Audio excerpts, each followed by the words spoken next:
Help me reach 1,000 subscribes. Support the video with a like and leave your thoughts in the comments. I read every comment. Thanks. I never imagined a simple weekend could change the course of my life.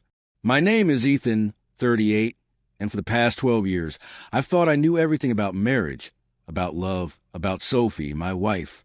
She had always been vibrant, a spark that made ordinary mornings feel like a celebration. But last Friday, that spark left something behind that neither of us could ignore. It started innocuously enough. Sophie had been invited to her cousin's wedding in London. Girls' weekend, she called it. I tried not to overthink it. After all, she had gone to countless weddings, parties, dinners. I trusted her, or I thought I did.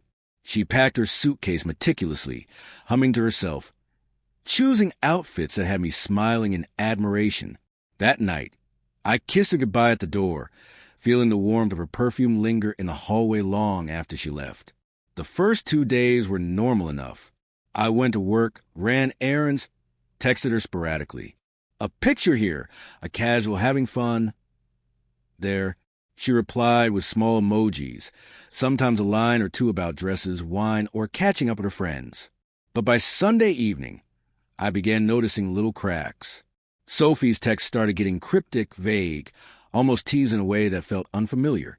A joke here, a subtle compliment to someone else's post there. My chest tightened with a mix of unease and suspicion. When she finally returned home Monday night, the air between us felt heavy in a way I hadn't experienced in years. The house smelled faintly of roses, something from the wedding venue, but beneath it was a subtle perfume I didn't recognize. Sophie walked in, cheeks flushed, eyes bright, a smile that didn't quite reach them. She dropped her bags in the hallway and leaned against the door frame. "You're home," I said, trying to keep my voice light. "Yes," she replied softly, shrugging off her coat. London was exhausting, but amazing. Her tone was calm, but her body language screamed a different story. She was jittery in the smallest ways. Fingers tapping, shifting weight from one foot to another, glancing at me as if evaluating my mood. I offered her a drink, trying to bridge the invisible gap between us, but she declined, saying she wanted to shower first. I followed her into the bedroom an hour later, hoping to reconnect in the way we used to, simple, intimate conversation before bed. But I stopped at the doorway.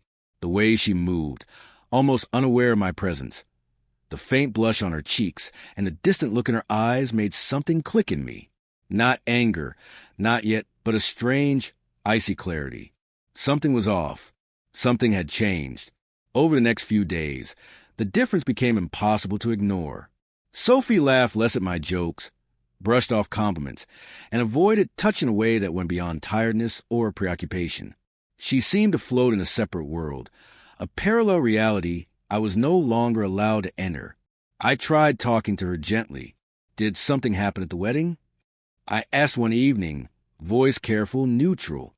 She froze mid-step, eyes narrowing slightly, before forcing a polite smile. "Ethan, it was a wedding. That's all. Why are you overthinking it?" The word stung, but not as much as a dismissal in her gaze. I realized then that this wasn't about the wedding itself.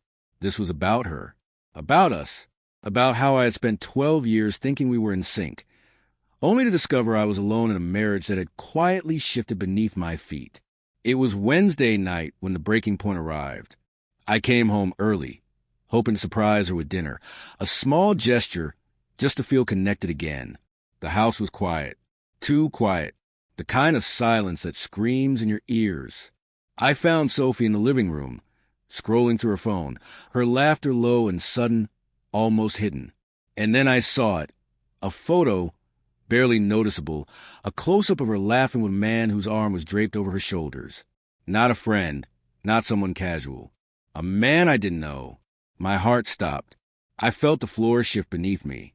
I wanted to confront her, yell, demand an explanation, but my mouth went dry.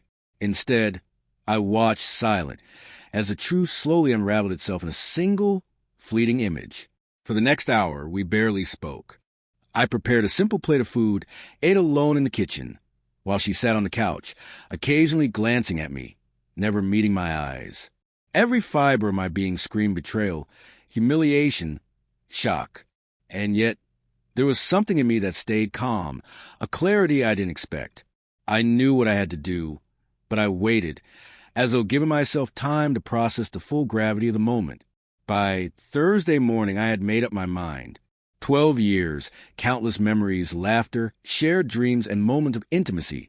All of it fell hollow in the face of what had been revealed. It wasn't just about a fling, a lapse in judgment, or a momentary excitement. It was about her choosing someone else, silently, without confrontation, without acknowledgement of what we had shared.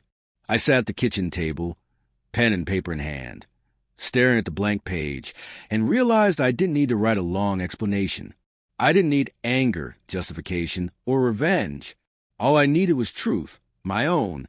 I grabbed my phone, opened my emails, and began the process that would end the marriage with the quiet dignity I intended to preserve. By the end of that day, divorce papers were being drafted, not in haste, not in panic, but in absolute clarity. The man I had once loved deeply now faced a reality I could no longer ignore. Sophie had returned with more than memories from that wedding, and for the first time in months, perhaps years, I felt a strange sense of freedom begin to bloom. The last look I gave her that evening was brief, measured, and final. No words, no accusations, just recognition of a truth that had been unavoidable. And with that, I stepped into the next chapter of my life, unsure where it would lead, but certain that I would not look back. Thursday night passed in an eerie quiet. Sophie barely touched her dinner, scrolling through her phone like nothing had happened. I sat across from her, calm, measured, letting the storm inside me simmer without exploding. I had made my decision, but I wasn't going to give her the satisfaction of watching me crumble. By Friday morning, reality hit harder than I expected.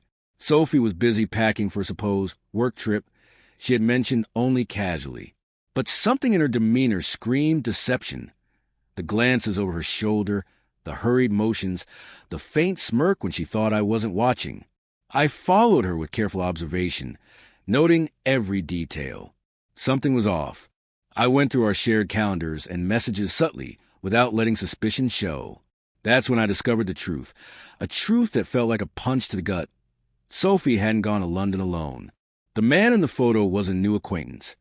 He was someone she had known for years, a friend she had described countless times, always laughing about his quirky jokes. But this weekend had changed everything. They hadn't just been friends at a wedding. There had been laughter, wine, whispers, and moments she thought were hidden, and she had assumed I'd never find out. The realization sent a chill through me, not just for the betrayal, but for the audacity. 12 years of marriage, shared trust, and she returned from a weekend with her eyes glazed with excitement, holding secrets I wasn't supposed to know. I felt a quiet fury, the kind that doesn't yell but burns steadily, reshaping every thought. I decided to confront her, but carefully, not in anger, not in public, not with accusation. I waited until evening, when she had returned from her errands. The living room was dim, curtains drawn, the faint smell of her perfume lingering. I sat on the couch, hands folded, watching her as she hung her coat. "Ethan," she started, sensing tension. "You've been quiet." "Yes," I replied, my voice calm but low. "I've been thinking about the weekend." Her eyes flickered, a nervous tick, a sign she sensed I knew more than she admitted. "I know," I continued, "everything." The silence that followed was suffocating. Her shoulders stiffened, her gaze darting around as if searching for an escape. "Everything?" she whispered, almost inaudible. "Yes," I said. "I saw the photo, Sophie. I know who you were with. I know what happened." Her face went pale, lips parting, then closing, searching for words. She opened her mouth, then closed it again, swallowed, muttered something about misunderstanding, and finally broke down. The confession came slowly, haltingly. She had felt neglected, she said, lonely, craving attention I hadn't realized she needed. The man had listened, admired her, made her feel special. It had started small, jokes, laughter, shared glances. By the wedding weekend, she admitted, it had become more than she intended, more than just memories. I listened, silent, absorbing every word. But the thing that struck me most wasn't her betrayal. It was a calmness in which she spoke it, as if it were a minor indiscretion rather than a rupture of 12 years of shared life. When she paused, expecting some reaction, I leaned back, folded my arms, and said something she didn't expect. "I see. Thank you for telling me the truth. But I can't stay." Her eyes widened, disbelief and panic mingling in the gaze I once found comforting. "Stay? Ethan, we can fix this. I made a mistake. It meant nothing. Please, we can work it out." I shook my head slowly. "Sophie, it's not about a single weekend, a single mistake. It's about the foundation of trust. And that foundation has been fractured. For me, it's over. I didn't yell. I didn't plead. I didn't cry. I simply stood, went to the drawer, pulled out the divorce papers I had drafted the night before, and placed them on the coffee table. I filed," I said quietly. "It's done. This isn't about anger. It's about accepting reality. You chose this path, and I'm choosing mine." She collapsed onto the couch, face in her hands, silent sobs filling the room. I didn't move. I didn't add anything. I let her absorb the consequence of her choices, as she had done to me. Over the next few days, I took care of the details, quietly, efficiently.